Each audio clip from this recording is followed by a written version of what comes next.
This is Bruce Friedman of Adult Site Broker, and welcome to Adult Site Broker Talk, where each week we interview one of the movers and shakers of the adult industry, and we give you a tip on buying and selling websites. This week we'll be talking to Ava Durga of Circle of Q.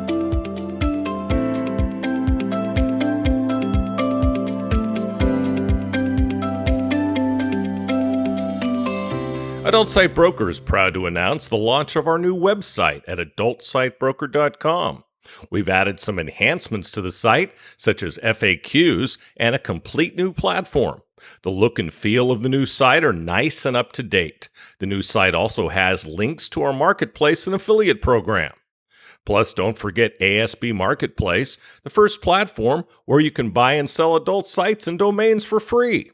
ASB Marketplace allows buyers and sellers the chance to come together on properties that are valued below our company's minimum of $50,000. Don't pay for other marketplaces when ASB Marketplace gives you this service for free. Visit asbmarketplace.com and sign up as a seller or as a buyer today. And of course, there's ASB Cash, the first affiliate program for an adult website brokerage, where you can earn as much as 20% of our broker commission referring sellers and buyers to us at Adult Site Broker. Check out asbcash.com for more details and to sign up. Now let's feature our property of the week that's for sale at Adult Site Broker. Actually, our property of the week this week is a reminder that we always have some private listings available in addition to what you see on our website and in our newsletters. Right now, we have a cam site, dating sites, and pay sites available. We also have other types of sites as well. In these cases, the owner of the site is usually expressing the utmost care to make sure that the identity of their site or company doesn't get out for a variety of reasons. These are also generally larger listings with big revenues. If you're interested in finding out more about our private listings, please complete our buyer's NDA on our website and contact us to see if you qualify. Next Monday on the Hanky Panky podcast, Coral and Jewel will interview Tony Bones, adult male performer, producer, and personality. You can find the Hanky Panky podcast, of course, at hankypankypodcast.com and wherever fine podcasts can be heard. Now time for this week's interview. My guest today on Adult Site Broker Talk is Ava Durga of Circle of Q. Ava, thanks for being with us today on Adult Site Broker Talk. Hey, thanks for inviting me. I'm glad to be here. It's a pleasure. Now, Ava first discovered the fun of feminizing males in 2001 and began helping crossdressers, sissies, and bi-curious males achieve their potential at the Sissy Parlor in South Florida in 2017. She's also the co-founder of Circle of Q. Her work is focused on helping crossdressers accept their feminine side, which often includes the desire for receptive sexuality, is a key part of their psyche that should be embraced. Circle of Q is a private online social community and dating site for crossdressers, sissies, bi-curious men, and admirers. It was founded by Ava and her friend Rebecca Lynn, aka Sissy Becca, to provide a safer, more personal alternative to typical sissy hookup sites. Easy for me to say. Now, unlike many other sites, Circle of Q doesn't inflate its membership with fake profiles or allow bots and scammers. The site is growing organically with real people. To learn more, visit circleofq.com. Now, Ava, how did you get started working with crossdressers and sissies? Well, back in 2001, I'd been a corporate person, but I took a little adventure break from corporate life, and I became the office manager for a large professional dungeon called the Dominant Divas in Fort Lauderdale, which was a couple of blocks from the courthouse, which was really a lot of fun. So one of my jobs as the office manager was to do intake on clients. And I hired and managed the houseboys and hired and managed the mistresses. And I also did intake and client relations and that sort of thing. So one of my jobs was to make them comfortable when they came in, show them around and match them up with the mistress. Relatively early on, there was one gentleman who came in. I still remember him, very tall, lanky, blonde guy, maybe 50-ish. And he came in rather quiet, I'm showing him around. I'm taking him upstairs. Here's the bondage room. Here's suspension room. Here's the kitchen. Here's the jury box. Here's the, the wheel and the impact playroom. All these things. And he's following me like an obedient little puppy, just watching, being very quiet, like they all did. I got to what we called the sissy parlor, which I named my place after, and it was behind these two big French doors, and I threw them open, and every time I tell this story, I can hear angels singing in the background. So I threw and you have to imagine the sissy parlor was probably the largest room in the dungeon. It was full, man-sized clothes, shoes, wigs, makeup, lingerie, fluffy things on the wall. It was sissy nirvana. And this guy, he stood there and he almost went catatonic. I just saw him standing there, stock still. And then I looked and I noticed his eyes were welling up like he was going to cry. And I said, so what do you think, or what's going on? I wasn't sure what to make of this reaction. And he opened up to me, and he told me a story that in the subsequent 20-something years, I've heard over and over again. Yeah. Married, responsible professional, built the career, had the kids, had the wife, loved his kids, went to Sunday school, all these things that he had discovered early on in his life, that he got a really good feeling from wearing panties or putting on women's clothes. Okay. I think he might have introduced this to his wife, who promptly shot it down. And so he was doing what so many men did and do, is he was a covert cross-dresser, closet. Sure. So he had a few pairs of panties stashed in a gym bag. And when he would have an opportunity, he would wear them. Maybe he'd go off to a hotel and have his own. Well, when he came, I think he was from the Midwest somewhere. When he came to Fort Lauderdale for a medical conference, he looked up and he saw there was this dungeon. So he just thought he would treat himself. And he goes, are there that many like me? Are there that many more like me? And I said, yes. You have to understand there's a lot. So, and the story again, he'd gotten married, he built the career, he put all these desires on hold, except when he could sneak it out, felt very guilty about it, but it was still very, something that he couldn't put away. Right. A lot of them built by it's the purge cycle. Ask any cross-dresser. Most of them have thrown away thousands of dollars of clothes, if not more, because they'll get disgusted with themselves and think it's bad and shameful and throw it away as long as they can buy again. So he told me the story. He really didn't understand there were that many like him. And there was such a sense of relief that he wasn't. And over the years, I heard the same story. These are the cross-dressers that I work with they aren't trans women per se. They don't want to transition. They don't want to be women all the time. They're not gay. They just like going into this alternate space. And so, which is actually relatively harmless if you think about all the things that they could be doing. Right. And all the stories I heard and have still heard about, marriages being broken up, issues that just because he likes to do this recreationally, it makes him feel good that suddenly he's a pariah, there are family issues. It's really a big drama just because of this gender play. And so he kept it closeted. And when you're so many cross-dressers, they're closeted. They don't really have anybody to interact with. Yeah. And it's not necessarily just for play, sexual play, although some of them certainly want that. Some of them might be just perfectly happy dressing at home, but they want somebody else to know or to show somebody or to talk to somebody else who's going through the things that they're going through. And that's actually where first, after I started the sissy parlor, which I guess I'll get back to in a minute, I started the Bluebells meetup group in South Florida because there was no real social community for cross-dressers where they could get together and meet. So we started that. And within a year, I think we went from 0 to 500 members in almost no time, flat and free thing. And then, but that really wasn't enough. And so then eventually my friend Sissy Beck and I started Circle of Q, which is a way for them to meet online and socialize. I'll rewind a little bit to the sissy parlor because I think I left out a big chunk of that. So after I went out of I stayed with the dungeon it was under a year, and went back to corporate consulting and doing my thing, but I still kept my toes in the water of the kink community. Okay. And so, I'd go. And so in 2017, I was at Beyond Leather, which is a kink conference in Fort Lauderdale, very good educational conference. And I was sitting next to a woman who at that time was an acquaintance. Her name was Lady Katara. She was the headmistress of Club Femme down here, and had for many years been a pro-dom specializing in sissies and cross-dressers.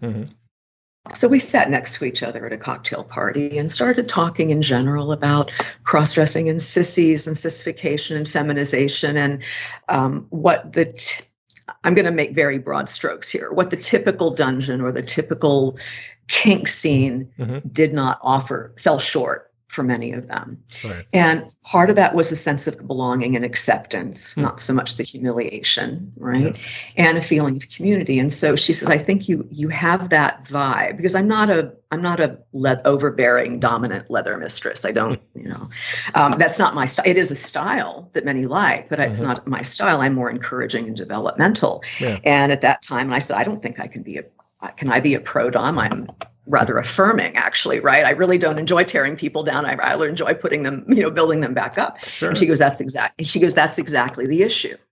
Exactly the issue. So she said, I think you should go into practice and I'll help you being your mentor.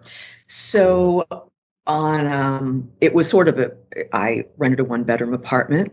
She gave me some clothes. Other people donated things. And before you knew it, I had my own sissy parlor, which operated until, it was great. It was great. Met the most wonderful people, the most wonderful clients, and then through the Bluebells and finally Circle of Q, just some wonderful people. So that's how that came about. And then Sissy Becca and I started talking, because I had started something already, sort of a smaller community where people would know each other, because it came about. They would say, do you know any other, I'm flying to London, Miss Ava, for business. I'd really like to have dinner with somebody there. Do you know any cross-dressers in London? Miss Ava, I'm going to Denver. Do you know any friends in Denver who might want to hang out? I was like, well, there needs to be something like that. And so I started doing it sort of a small way of my own. It was going to be called Friends of Ava, and everybody had verification, and I knew everybody and did interviews and such. And then Becca said, we got to make this bigger. There's an opportunity to reach a whole lot more people through a social community and dating site. And she, being a sissy, of course, I had my perspective as a mistress and talking to my clients. But Becca had the perspective as a longtime sissy. It was very typical, and what was missing out there in terms of connecting and communicating. And that's how Circle of Q then came about, was trying to create a community where they could meet, they could get support, they could find playmates if they wanted, they could find buddies if they wanted, they could lurk and get information if they wanted, but they weren't going to feel alone, and they weren't going to feel like corporate prey either. Yeah. I might be being a little bit harsh, but sissies are ripe for the plucking. It's a large group. It's a group that's often marginalized. They don't often fit into the trans umbrella, which is often protected. There's a lot of trans resources out there. Yeah. But they just didn't have this community of their own and this way of interacting with people that was safe and they could get used to. So that's how Circle of Q came about. That's awesome. And I'm really proud of what we put together there, and are starting to put together anyway. So what do you exactly do now with Circle of Q? Are you a mistress? I am not. Well, I still, during COVID forced me to shut my actual apartment, the parlor. So I no longer advertise or take new clients for live sessions. I still have a fairly solid small group of regular clients who I have ongoing professional relationships with, and I work on Night Flirt and through my own on web and phone. So in that regard, I'm still a mistress. In Circle of Q, my role is a facilitator, right? The matriarch, I guess. And so if I love, there was a time I wouldn't have liked that term. Right now, I kind of like that term. Yes, I'm boss lady of Circle of Q, but I'm really not. The members are. And we've got some real personalities there. Fantastic. Now, I hear a lot about cross-dressers, sissies, and trans women. What's the difference? So The difference between, I'll try to make this simple, behavior and identity. Okay. So if someone is transgender, identifies as a trans woman, we'll keep it simple, transgender, that generally means that the sex they were assigned at birth is different from how they identify now. Right. So if they were born with a penis and they were called a boy and they were assigned male, but they start recognizing that internally they really identify as female, then that would be transgender. They are crossing their gender in a more permanent way. That's part of their identity and who they are. Mm-hmm. They don't really feel complete without that, that being a main part of their life. That's who they are. Okay. With a recreational crossdresser, it's more, I don't want to dismiss it because it is an identity in a way. It's something that seems to be part of them. It's not something they can just walk away from for years at a time and come back to without thinking about it. But it does ebb and flow with many of them. But it's a recreation. It's a place they go. When they put on panties, and you can hear cross-dressers out there nodding because it's almost universal. I say, how does it feel when you dress? There is something that comes over them. You can almost see a change in their demeanor and their personality. But if you ask a cross-dresser to describe what does it feel like when you dress, they have a hard time describing it, but they'll tell you they have a hard time describing it, but it is powerful. Since I'm a cis woman, I haven't felt it. I can maybe relate to it in some degree because, when I go into a fetish party and I've got I dress the part, there is something that comes over you. I can't really say it, but you're in your power. There's a psychological term called enclothed cognition, which is there are measurable changes in people's behavior perception just based on what they have on. Mm-hmm. And even without somebody else there reflecting back to them. So I think part of it, that might explain part of it. I don't know. One of my big dreams in life is to find a neurologist and get an EEG machine and line up a bunch of cross-dressers and measure their brains before and after they dress. And if there's any neurologists listening to this who want to volunteer to do this experiment with me, I'm looking for somebody who's qualified. I just think that would be fun. It's just a very toe in the water kind of look into what happens with the cross-dresser. Yeah, that would be really interesting, right? Wouldn't it? And this is the first time I verbalized that to anybody outside my small circle, but that's sort of I'm easy to talk to. I know. I'm the Mistress Dr. Frankenstein, right, of cross-dressers. I want to do all kinds of experiments on them when they have panties on and see what happens. We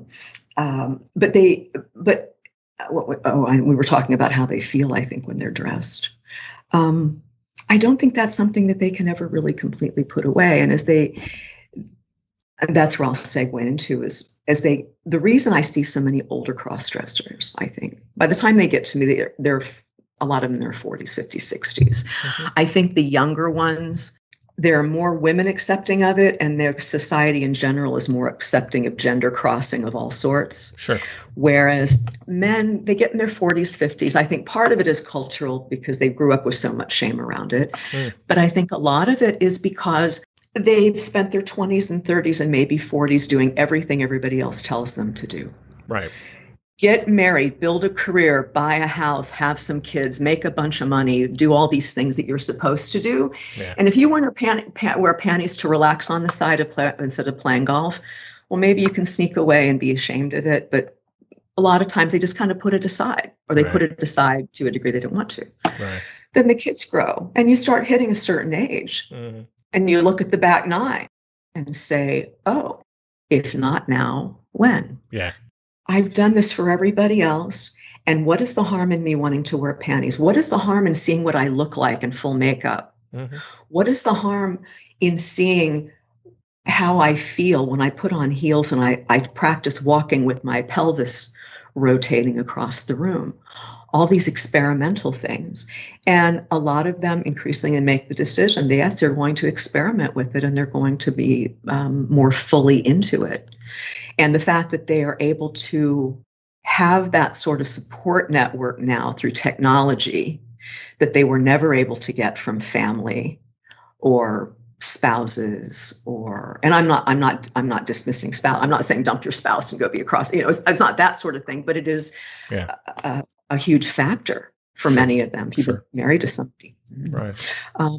And so, but I think there are an increasing number of outlets for them, and I think it's good for their mental health. I really think a cross-dresser who is denied loses a very important part of their, in some cases, of their sexuality and some of their ability to relax, to go into a different world. I mean, what's wrong? We hear all kinds of, in the corporate world, psychological world, play. Why is play so important? It's very important. Yeah. But all the articles talk about play as being maybe vanilla sex or golfing or sailing or doing something like that. They don't think of the fact that going into an altered state, a parallel reality or an altered state of consciousness during that few hours that they put panties on might be a very beneficial thing psychologically. Sure. What's the difference between that and playing paintball, right? I don't see any. I honestly don't see any. Right? Exactly. And it's an outlet for and there's a whole lot of reasons that men cross-dress. Sure. Obviously it's a sexual turn on for many of them for various reasons. Some of them, they find they might start with it sexually, but then just find they just like to relax. Women's panties and nighties are way more comfortable than boxer shorts and t-shirts by a mile. For many, it lets them exhibit a creative side of their personality or a flirty side or playful side that's suppressed in their daily life. Okay. If you think, Bruce, about what's in your closet, and I'm only guessing because I might be surprised at what's in your closet. I'm never surprised. No, you wouldn't be. You wouldn't be too surprised, probably. But think about a typical man's wardrobe or walking through the man's section in a store. You've got a very limited number of colors, textures, fabrics, and styles that you can choose from. You basically have a man uniform. You have a few uniforms to pick from. Right? Yeah. Women's space. You go on, and you can go on Amazon now. Right. You can dress to the nines like a slut. You can have an evening gown. You can be pink or blue or purple or red, all these things. And believe me, they love it. Oh, yeah. Love it. And so I guess when I think of cross-dressers, it's a different part of their personality, and it's focused and it's time limited and it's space limited, but it's still part of them. So and it's not something hidden, it's just part that they trot out at the right time. So you can draw a parallel with any person. The guy who is exhibiting road rage in traffic, and the same guy on his floor playing with his kid, and the same guy giving a presentation at work, they are going to be completely separate personas, completely separate reactions, completely inappropriate to bleed over into each other, but they're all part of that person. Yeah. They're just brought out at certain times. Sure. So cross-dressing has a level of shame to it, but I still think it's not that much different from, imagine a little, this is going to be sexist. Imagine a little girl in her Barbie kitchen. She's 5 years old. She's totally immersed in being housewife or cooking the gourmet meal or whatever in Barbie kitchen. Right. She's totally there. Crossdresser goes in that same kind of mind space. Not like a little girl in the kitchen, but in the we were talking about the concept of play. Right.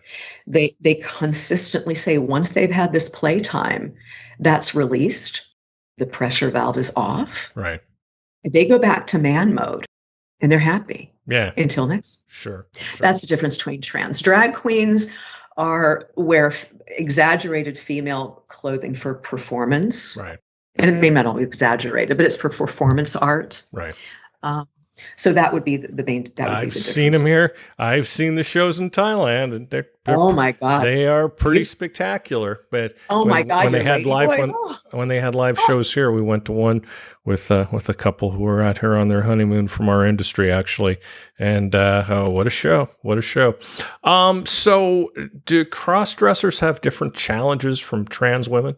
Yes, they do. First is because transgender issues have come to the forefront. There are a lot of transgender sites, and there are a lot of, I'm talking about serious, it's not about quote unquote tranny porn, which is fetishized, but I'm talking about trans sites. So when they go and they want to socialize, they often land as this poor stepchildren on trans sites. They're not really transgender. They don't want to be a woman. They don't want to find a man for a long-term relationship necessarily. They just want to have buddies, girlfriends, right, to talk to and cross-dress with. And so on the trans sites, they're often feel it kind of marginalized because they're not transgendered and they're not dealing with the issues that transgender sites usually deal with. Gender politics, identity, these sorts of deeper rooted issues about changing your gender aren't really applicable to them. Some of them are, makeup and so forth. So that's one. The challenge they have, another one is, how much of this, I call it a safe container where they can go into play space. Sometimes they have problems compartmentalizing, how much can this bleed over into my real life? Because there's a lot of gray area. Sure. But those are the two main ones. I think those are the two main ones. Trans women have a little bit harder in some ways because it's harder for them to hide it because they do want to come out and be themselves all the time. Yeah. The cross-dresser, they have to worry about keeping it hidden and who to tell, when to come out, whether to let it out. But cross-dressers can keep it hidden, right, pretty heavily closeted for a longer time and with more sanity, I think, than a truly trans person who's denying their entire identity by having to step into another role. It's recreation. Right. It's like. So do guys who cross-dress identify as gay, straight, bi, or all of the three? Depends on how you ask them. I've not known any who identify as gay. I'm not saying there aren't gay cross-dressers, but I think their numbers are pretty limited, except as drag queens. Maybe panties. Well, here's why. Gay men are attracted to male energy, not female energy. Okay. So if someone's presenting with female energy, they're not going to be as turned on. The majority of cross-dressers I've worked with and still work with identify as exclusively straight or bisexual or situationally bisexual. Most of them are married, but this is a place, it's for many of them, they are interested in cock when they're dressed. Not all of them are. Some of them is like, no, I'm a lesbian in a man's body, have no interest in cock. Or they might have a fantasy about being seductive. It's more about the fantasy of being seductive and sexy and desired. And a lot of them stop at the fantasy. But some of them do go on to that. It's almost like the cock or the man is a very elaborate prop in the fantasy, the real cock. They're attracted to it. Well, I could go wax philosophical as to why cross-dressers and admirers want to find each other, and why men prefer to find cross-dressers to play with than a real woman. And I think, well, I'll just touch on that now, actually, I think, because I'm going to say some very sexist things here, but only because I'm speaking from the cross-dresser's exaggerated perspective, okay? Okay. Okay, I mean, you have to be very, very careful. I'm talking, but they're my girls. They want to be, they love being sexual when they're cross-dressed. They love the feeling of being feminine. They are curious about what it's like to have sex as a woman, which makes them better lovers, in my opinion. They want to know what it's like to be the receptive one, and why men like cross-dressers better than having an affair with a real woman. Because cross-dressers aren't trouble-free. Let's say there's a guy, I'm talking for the admirers now, let's say there's a guy, and on your show I know I can speak very bluntly, right? He wants novelty, he wants blowjobs, he wants fun, he wants something like that. Maybe he's been married for a very long time, and novelty is just, many people do seek out novelty, right? Yeah. He's attracted to women, mostly attracted to women. Right. But women, to try to find a woman as a friend with benefits when you're married, with no complications and no emotional demands and nothing of the sort, without paying, is really, really hard, right? Sure. You never know. And most of these guys, they have relationships that they don't want to sacrifice for just, a Saturday afternoon getting a blowjob. Well, a cross-dresser or a sissy, they're driven to please. They're given, assuming it's the sissy that wants a man, and a lot of them fantasize about it, as I said, they just want to please. Mm-hmm. They want to be you, or they want to feel desired. Maybe they want to feel used and roughed up. Maybe they want to feel a lot of different things, but they can get it without having drama from a sissy. And the sissy can get it from a top without any drama either. Mm-hmm. Not that a man's going to go interrupt your marriage. Oddly, the top is a lot more at risk if he wants to step out and play a little bit. He's at a lot lower risk with a cross-dresser than a woman. Yeah. There's no emotional entanglement beyond often a very deep friendship. These relationships can last for a very long time. These playmate relationships. You find a steady person that you like to play with now and then. So some people go out golfing, some people go down to the Ace Hardware and hang out, and some people get together and wear panties and suck cock. There you go. Right. And it's easy, it's free, it's clean. And if I was on, I can't say because I have a different perspective, but if I was on the woman's perspective, if my man was going to cheat, it's far less risky to have him cheating with a cross-dresser than with a real woman. Yeah. Just less risky on all kinds of, we'll talk about, STIs and things like that. But from an emotional standpoint, right? Yeah, absolutely. You don't have it. And that's all they want. And so they go deep, and even the ones who don't want to have cock in real life for obvious reasons, they still have that involving a strap-on or involving toys or toys they may play with at home to experience life as a sexuality as a woman. Sure. And to feel desired. Right. Because usually men have to be the ones who are chasing and be. So, yeah, it's a big turn on for them. Okay. So is cross-dressing sexual, and how does cross-dressing play into a person's sexuality? Cross-dressing, for the majority that I work with, it's sexualized to some degree, but not exclusively. So it often starts out as a sexual charge. Some of them start watching sissy porn, it's a turn on. Some of them have already been cross-dressing, and it's a turn on. Over time, it often morphs into, that's still part of their sexuality in a way they like to play, but they then just like it. They just like the feeling of the clothing. They like being able to slip into this softer alternate reality. And there are a certain number of trans women who begin their journey as cross-dressing, which you can, and cross-dressing is not a gateway drug any more than milk is a gateway drug for heroin, in my opinion. It's just where it's happens to start with everyone. And some people it catches on to, and some, I think almost every little boy has tried on his mommy's panties or girdles or clothes. Not that I recall, but I'll take your word for it. But a lot of them, even when they're 2 or 3, right? Maybe you don't recall, but maybe you never did. Who knows? But a lot of little, just they're curious, right? They're pre-sexual. They're little curious little boys. Oh, mommy's wearing a girdle. Well, for some of them, it sticks. And I'm not a psychologist, so I can't tell you why it sticks. But it's with them for the rest of their lives. And maybe it is. So for some it is very sexual. And I would say for the majority I work with, it does have a sexual component. Okay. The degrees change. Yeah. So how do female partners generally react to finding out that their man cross-dresses? That runs the spectrum. It runs the spectrum.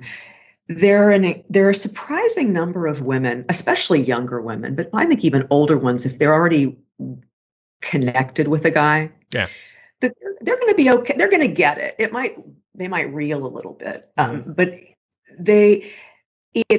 I actually wrote a blog post about it called 9 Reasons to Covet a Cross-Dressing Partner, because I was so, women often, they freak out, and understandably, if they're a straight woman and they're with a guy and they're attracted to a male, and suddenly the male says he likes to dress as a woman and flit around the living room, right?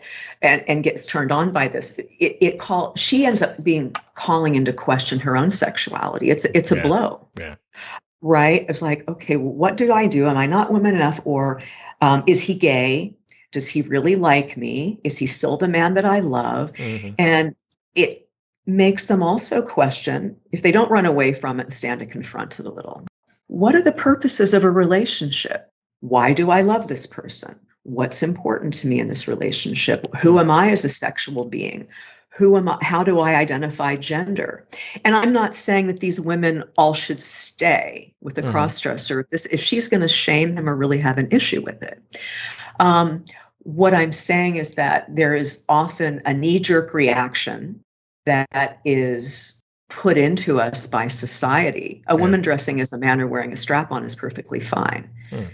Your big football player husband who loves to wear satin and garters, not in addition to probably looking really fine in them, it kind of shakes your world. But I think once they stop and think about these, if they do address it, it becomes a stronger relationship.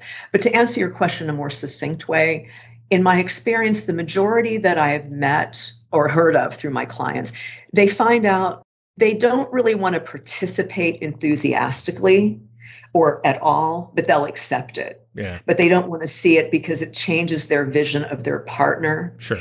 And if they're not, and so that seems to be more common. Okay. I'm just don't ask, don't tell. So what are your favorite things about the work you do? Oh my God. I feel like I'm liberating them. Again, even going back to that first story, there's so much shame. These are, for the most part, really great guys. They're good partners, they're good business people or employees, they're good parents, or at least they impressed me as that, very responsible. Right. But they're alone in this one way, this one corner of their life.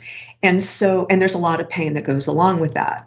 When I'm able to come along, show them that they're beautiful, even if they think that they're not, show them that this part of them is acceptable, and that not only me, but a lot of other people out there can appreciate and admire that and let them exhibit it in a safe way.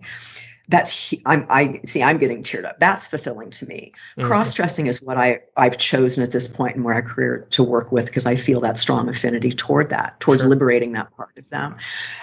It could be, but it could be other areas that are, I'm going off into my own personal thing, but right, that's what I really enjoy about it. And because they can be really pretty, it's really fun to watch them lighten up. Yeah. I love my favorite part, my very favorite part when I have the parlor is to dress someone up who's never been dressed before, but maybe they've worn panties or they've dressed a little at home, to bring them in. And I think every other mistress who does this will tell you the exact same thing. There's a look.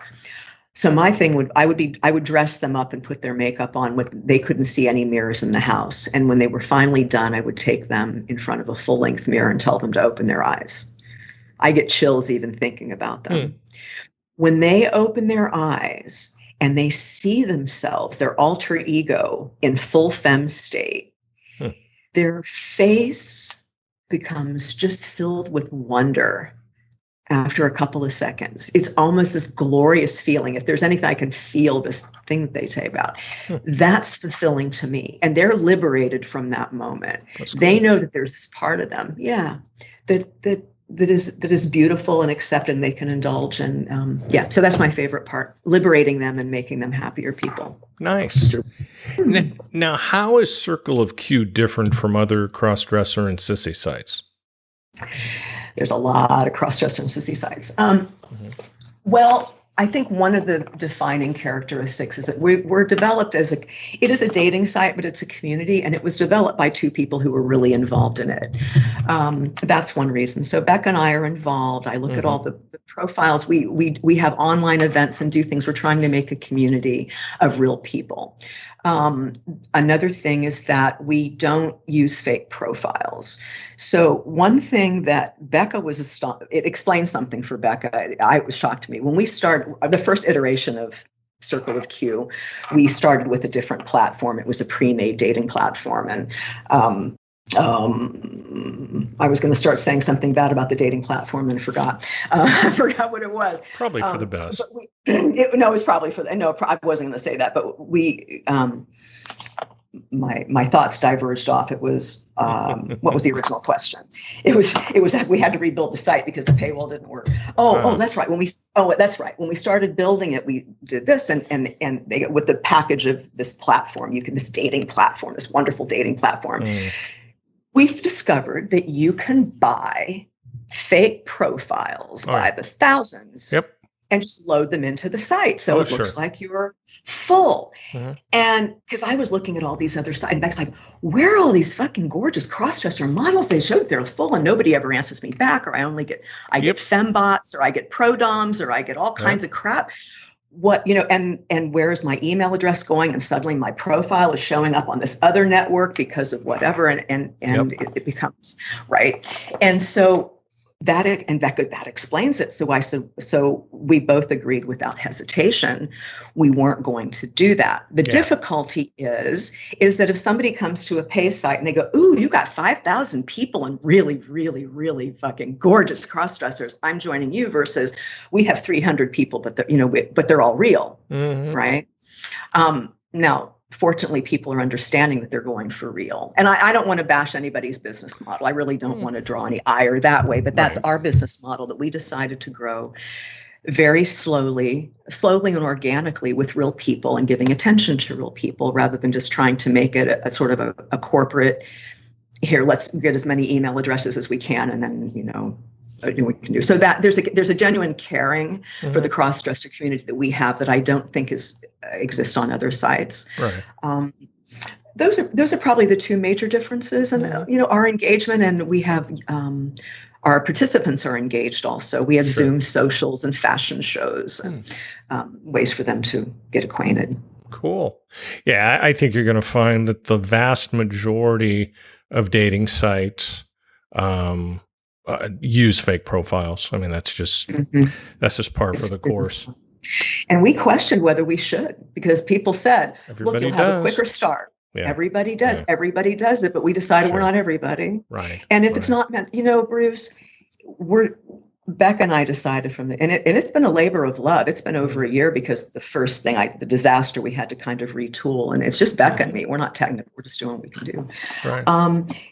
But we both believe, really, if you're doing following what our guts tell us is the right thing to do, we might make mistakes along the way, certainly everybody else. But if we come at this with the right heart, that it's going to do okay. And if it flops, it just means there's not a place on the market for it. That's all.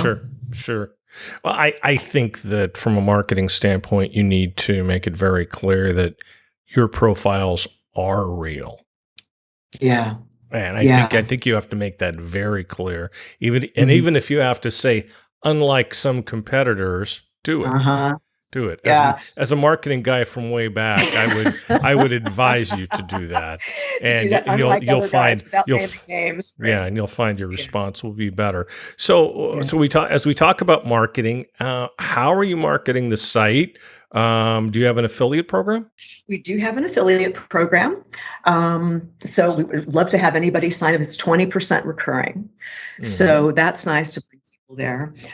So we have an affiliate program. We haven't really done a really good job of marketing the affiliate program, because until recently we had the doors open for a bit. We do have we do have Twitter and Instagram and BDSM and we're doing some of the social media. We haven't done a lot with it, but getting there. And it's been word of mouth, a little bit on FetLife. We've done some podcast, which is bringing some good things and helping me talk to some really interesting people like you and get good marketing advice, for example. But that's it. So again, the marketing's kind of organic. We've recently put out a call, because I don't have time to write a lot of blog posts, but we want good content. We really put out a call for guest contributors to contribute to our blog on cross-dressing experience sorts of articles. Awesome. I know I'm forgetting something else, the events marketing, but that's pretty much it for the time being. That's awesome. What's your vision for Circle of Q long term? Well, I'd like it to continue growing with the same feel it has now, at least of people, a feeling of community and people supporting each other. I'd like to get more into local events as well, not so much us sponsoring it. We've already got the Bluebells in South Florida, which is sort of an part associated group, I guess. But I'd like to, as we grow, I'd like to see more live events where people have local meetups. There might be a member who sends a call out and says, hey, does anybody want to meet? In fact, we have forums for that purpose. So if somebody wants to have an event or say, hey, I'm meeting at such and such bar, does anybody want to show up with me? It's okay to be dressed.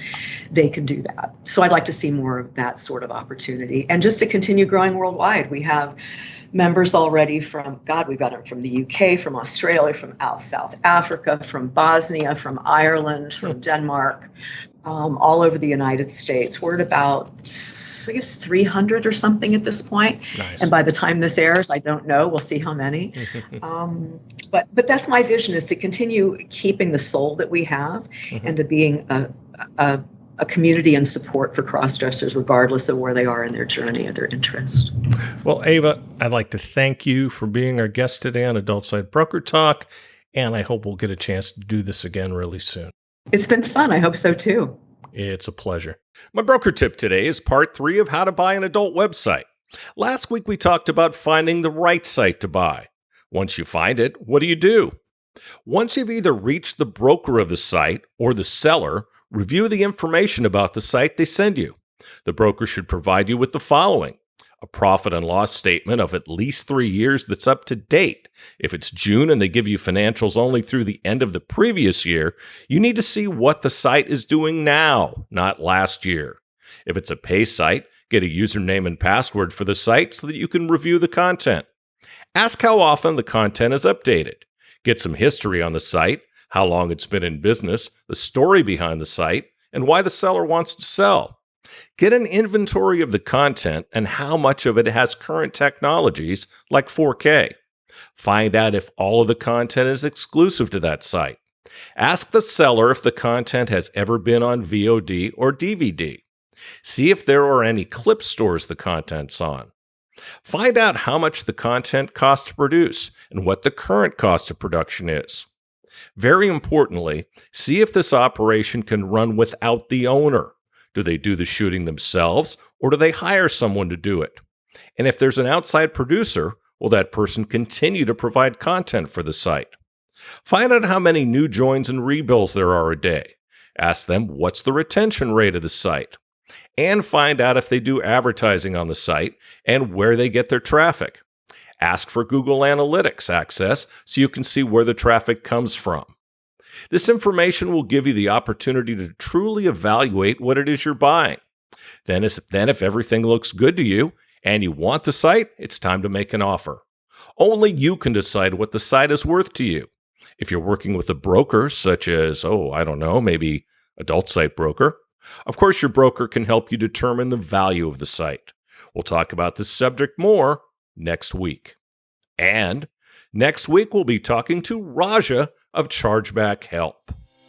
And that's it for this week's Adult Site Broker Talk. I'd once again like to thank my guest, Ava Durga of Circle of Q. Talk to you again next week on Adult Site Broker Talk. I'm Bruce Friedman.